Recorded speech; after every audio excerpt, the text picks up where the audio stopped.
ఒక third party తోటి test చేసి అప్రూవ్ చేసిన మల్టీమీటర్స్ మాత్రమే కొనుక్కోండి. నా వీడియోస్ కనుక మీరు ఎప్పటి నుంచో చూస్తున్నట్టయితే నేను ఎన్నోసార్లు చెప్పుంటాను. థర్డ్ పార్టీ ల్యాబ్స్ని ఎన్ఆర్టీఎల్ ల్యాబ్స్ అంటారనమాట. ఎన్ఆర్టీఎల్ అంటే నేషనల్లీ రికగ్నైజ్డ్ టెస్టింగ్ ల్యాబొరేటరీస్ అంటారు. అంటే వీటిలో UL, CSA, BSI, ISI, ETL, Intertek, TUV, FCC అని చెప్పి ఎన్నో థర్డ్ పార్టీ ల్యాబ్స్ ఉంటాయి. వీళ్ళు కనుక టెస్ట్ చేసి అప్రూవ్ చేసిన మల్టీమీటర్స్కి సేఫ్టీ అనేది చాలా ఎక్కువ ఉంటుంది.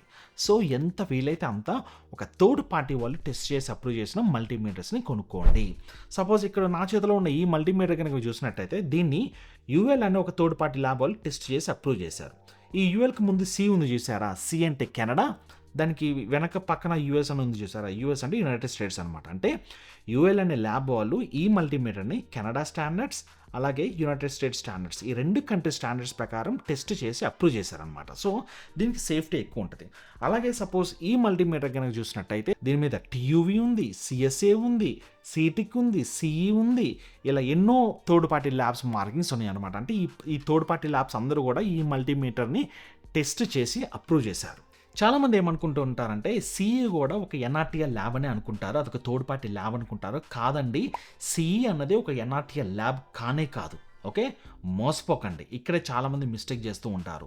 సిఈ సర్టిఫికేషన్ కోసం మనం సెల్ఫ్ సర్టిఫై కూడా చేసుకోవచ్చు. సో సిఈ మార్క్ ఉన్నంత మాత్రాన అది ఒక థర్డ్ పార్టీ వాళ్ళు టెస్ట్ చేసి అప్రూవ్ చేసిన మల్టీమీటర్ అని మాత్రం అనుకోకండి.